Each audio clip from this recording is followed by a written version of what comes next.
Students, जैसा कि आप जानते हैं हम आजकल पढ़ रहे हैं सिक्योरिटी इन कंटेम्प्रेरी वर्ल्ड। पिछले एक हफ्ते से हमने सिक्योरिटी के कुछ कंसेप्ट्स डिस्कस किए थे और आज का जो हमारा टॉपिक है, जो कि मैंने आपको बताया, traditional and non traditional concepts of security, और उसमें हमने पढ़ा था ट्रेडिशनल कंसेप्ट ऑफ सिक्योरिटी। तो उसमें कंपोनेंट्स भी हमने पढ़ा कि कंपोनेंट्स ऑफ ट्रेडिशनल सिक्योरिटी क्या है। जो आज का टॉपिक है वो है how is cooperation possible in traditional security. ध्यान दीजिएगा, how is cooperation possible in traditional security. अब जो ट्रेडिशनल कंसेप्ट ऑफ सिक्योरिटी है, तो वो कैसे चाह रहे हैं कि दुनिया में कोऑपरेशन हो और कैसे पॉसिबल है कि हम कोऑपरेट कर ले एक दूसरे को, किन किन मामलात में कोऑपरेट कर ले और किस किस मामले में कोऑपरेशन हमारी ज़रूरी है, कोऑपरेट करना ज़रूरी है। तो ये सारी चीज़ें हमें पढ़नी है इसमें कि how to cooperate specially in the matters of security जो है, पहले भी मैंने आपसे कहा है कि जहाँ तक ट्रेडिशनल कंसेप्ट ऑफ सिक्योरिटी की बात है, तो ट्रेडिशनल कंसेप्ट ऑफ सिक्योरिटी में जो थ्रेट है उसमें हमने बताया आपको कि वो कहते हैं कि core values of the country जो है, जैसे इंडिपेंडेंस, सॉवरेनिटी, टेरिटोरियल इंटीग्रिटी, ये खास चीज़ें जो है ये खतरे में पड़ सकती है तब जब हमें कोई एक्सटर्नल इन्वेजन हो या वॉर की बात करे, जंग करे हमारे साथ कोई, तो तब हमारे ये कोर वैल्यूज खतरे में पड़ सकते हैं। तो इस तरह से हम इन कोर वैल्यूज को कैसे बचा सकते हैं, किस किस तरीके की कोऑपरेशन करके हम अपने कोर वैल्यूज को बचा सकते हैं और इन एक्सटर्नल थ्रेट्स से बच सकते हैं। तो इसमें कुछ है includes several forms of cooperation. यहाँ पे कुछ बता दिया गया है, जैसे डिसआर्मामेंट के जरिए या आर्म्स कंट्रोल के जरिए या कॉन्फिडेंस बिल्डिंग के जरिए हम कोऑपरेट कर सकते हैं और हम अपने मुल्क को, अपने देश को थ्रेट से, एक्सटर्नल थ्रेट से बचा सकते हैं। और तभी जाके सिक्योरिटी पॉसिबल है जब हम यहाँ पे इन मामलात में डिसआर्मामेंट, आर्म्स कंट्रोल और कॉन्फिडेंस बिल्डिंग, ये जो मेजर्स यहाँ पे दिए गए हैं, जब हम कोऑपरेट कर ले इन मामलात में एक दूसरे के साथ, तब जाके दुनिया में अमन कायम हो सकता है, तब जाके हम अपने देश को एक्सटर्नल थ्रेट से बचा सकते हैं। तो सबसे पहले मैं आपको बता दूं कि इन्होंने ज्यादा ध्यान दिया है एक्सटर्नल थ्रेट्स पे। जो ट्रेडिशनल कंसेप्ट ऑफ सिक्योरिटी, जैसे मैंने आपको पहले भी बताया है कि they led much emphasis on external threats like war वगैरह। लेकिन जंग जो है, जंग किसी मसले का हल नहीं है। जंग से तबाही हो सकती है, बर्बादी हो सकती है। और आपने देखा है कि यहाँ पे यूनाइटेड नेशन ऑर्गेनाइजेशन जो है वो कहते हैं कि अगर दो कंट्रीज के बीच में डिस्प्यूट्स है तो वॉर जो है that's not the solution, that's the last resort, that's the last that's the last goal. If you want to achieve your opponent, if you want to triumph, if you want to get victory, so that is only possible with the help of negotiation. That's only possible with the help of mediation, not war. क्योंकि जंग से तबाही ही हो सकती है। तो अब कुछ स्टेप्स इन्होंने उठाए हैं जिससे इन्होंने कहा कि हम जंग को कम कर सकते हैं, मामलात को हल कर सकते हैं। पहला है कि डिसआर्मामेंट। क्योंकि ट्रेडिशनल जो लीडर्स दुनिया के हैं उन्होंने कहा कि डिसआर्मामेंट का मतलब है कि to reduce the use of weapons और टू एलिमिनेट द वेपन्स। तो इस तरह से यहाँ पे ये कह रहे हैं disarmament requires to give up several kinds of weapons.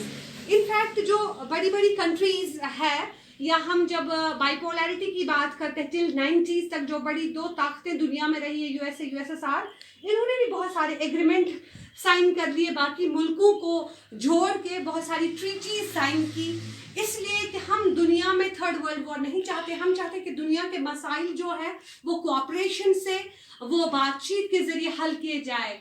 क्योंकि हमने पिछली तबाहियां first world war, second world war की देखी है, उससे कोई सोल्यूशन हासिल हुआ नहीं है, बल्कि उससे तबाही हुई है, लाखों लोगों की जानें ही चली गई है।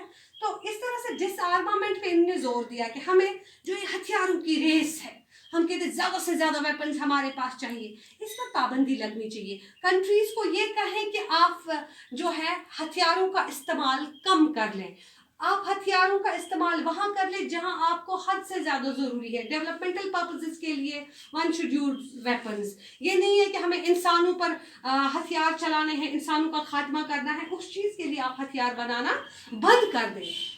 तो ट्रीटीज कुछ पास की गई थी, जैसे BWC 1972 में बायोलॉजिकल वेपन्स कन्वेंशन एक पास किया गया था जिसमें 158 स्टेट्स थी। या कि हम CWC की बात करेंगे, केमिकल्स वेपन्स कन्वेंशन 1992 में, जिसमें 181 स्टेट्स थी। They have opted these conventions, they have opted these treaties. तो these are worth mentioning here. तो इन ट्रीटीज की जब हम बात करेंगे, इन्होंने एग्रीमेंट किया कि एक कंट्री दूसरी कंट्री पे बायोलॉजिकल वेपन्स यूज नहीं करेगी। बायोलॉजिकल वेपन्स का मतलब है लाइक वायरस वगैरह छोड़ती है एक कंट्री दूसरी कंट्री में कि वो तबाह हो जाए, वो उसी से उसका खात्मा हो। तो इस पर पाबंदी 72 में लगा दी गई, जिसपे 158 स्टेट्स ने सिग्नेचर किया। या कि केमिकल वेपन्स कन्वेंशन, कि हमें केमिकल वेपन्स यूज नहीं करने हैं अपने अपोनेंट पे, अपने दुश्मन पे।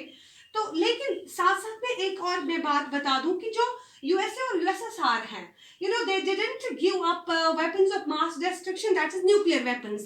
हालांकि इन्होंने इन कन्वेंशंस पे तो दस्तखत कर लिए बाकी मुल्कों के साथ, लेकिन इन्होंने क्या कहा कि नहीं, केमिकल वेपन्स जो है, केमिकल वेपन्स पे हम साइन नहीं करेंगे, क्योंकि न्यूक्लियर वेपन्स पे हम साइन नहीं करेंगे। न्यूक्लियर वेपन्स जो है उस पर वो थोड़े साइलेंट रहे। हालांकि ये डिस्क्रिमिनेटरी ही है, क्योंकि आजकल सबसे ज्यादा डिस्ट्रक्शन आप देख रहे हैं। आजकल अगर खौफ भी है थर्ड वर्ल्ड वॉर हो जाए, अल्लाह बचाए, तो हम कहते हैं कि अगर न्यूक्लियर वेपन्स यूज हो गए तो these weapons are more dangerous than other type of weapons. तो लेकिन यहाँ पे ये साइलेंट रहे। तो इन्होंने कहा कि हमें कोऑपरेशन करनी है, हमें क्या करना है, बायोलॉजिकल वेपन्स यूज नहीं करने हैं, केमिकल वेपन्स यूज नहीं करने हैं एक दूसरे पे। तो इस तरह से सभी कंट्रीज जो है मुत्तफिक हुई, उन्होंने एग्रीमेंट साइन किए, उन्होंने ट्रीटीज पास किए और कहा कि डिफरेंट जो ये है kinds of weapons, we should give up these weapons. उस पर हमें क्या करना चाहिए, इनको तर्क करना चाहिए, इनका इस्तेमाल नहीं करना चाहिए। फिर उसके बाद arms control, both the superpowers took other arms control measures like SALT 1, SALT 2, START 1, START 2, NPT। ये बहुत सारी ट्रीटीज है। Strategic arms limitation treaty part 1, part 2 72 में एक हुआ था, 92 में दूसरा हुआ। या START 1, START 2 strategic arms reduction treaty. या कि NPT की हम बात करेंगे, नॉन प्रोलिफरेशन ट्रीटी, जो 1968 में पास की गई। ये भी बहुत सारे कुछ एग्रीमेंट्स पास किए गए कि आर्म्स कंट्रोल, हथियारों पे पाबंदी लगा दी जाए, हथियारों का इस्तेमाल जो है इसको कम कर दिया जाए, क्योंकि हथियार तबाही ही मचा सकते हैं, बर्बादी ही मचा सकते हैं, इसलिए इस पर हमें थोड़ा कंट्रोल करना चाहिए। ऐसी ट्रीटीज भी इन्होंने पास की, इसलिए कि हम कोऑपरेशन तमाम दुनिया से चाहते हैं इन मामलात में, तब जाके दुनिया में अमन कायम हो सकता है, तब जाके दुनिया के सिटीजन्स जो हैं वो सिक्योर हो सकते हैं। उसके बाद कॉन्फिडेंस बिल्डिंग की बात है। कॉन्फिडेंस बिल्डिंग में ये कहते हैं कि एक कंट्री जो है वो अपने मुखालिफ पे सरप्राइज अटैक ना कर ले। They should share their information and ideas, specially they should share their military strength, they should share their military powers, military ideas with their rivals. इनको अपने दुश्मनों को बताना है, हाँ मेरे पास ये ताकत है, मेरे पास इतने वेपन्स हैं, मेरे पास इतने जंगी जहाज है, मेरे पास केमिकल एनर्जी है, मेरे पास न्यूक्लियर ताकत है। ये सारी चीजें इनको एक दूसरे से शेयर करनी चाहिए, ना कि इनको सरप्राइज अटैक एक दूसरे पे करना चाहिए। क्योंकि इससे क्या होता है कि जब एक कंट्री अपनी सारी मिलिट्री इंफॉर्मेशन, मिलिट्री स्ट्रेंथ जो है, जब वो सारा कुछ अपने अपोनेंट के सामने जाहिर कर देती है, तो उस तरह से दूसरा जो बंदा है, दूसरा जो अपोजिशन में बैठा हुआ है, वो भी अवेयर हो जाता है अपने दुश्मन से कि इसके पास कितनी स्ट्रेंथ है, और वो भी उसी हिसाब से वॉर कॉस्ट रेज कर सकता है, अपनी स्ट्रेंथ बढ़ा सकता है। तो इस तरह से ये कुछ इन्होंने स्टेप्स उठाए हैं। ट्रेडिशनल कंसेप्ट ऑफ सिक्योरिटी जो है, इनका मानना है कि कोऑपरेशन पॉसिबल है, और कोऑपरेशन की वजह से ही हम दुनिया में वॉर को अवॉइड कर सकते हैं, कोऑपरेशन की वजह से ही हम दुनिया में अमन को कायम कर सकते हैं। और कुछ इन्होंने जैसे बताया था कि डिस आर्मामेंट या आर्म्स कंट्रोल या कॉन्फिडेंस बिल्डिंग मेजर्स जो है, ये कुछ ऐसे स्टेप्स हैं जिसकी मदद से हम कोऑपरेशन करके दुनिया में सिक्योरिटी कायम कर सकते हैं। ओके, अल्लाह हाफ़िज़, आज के लिए इतना है।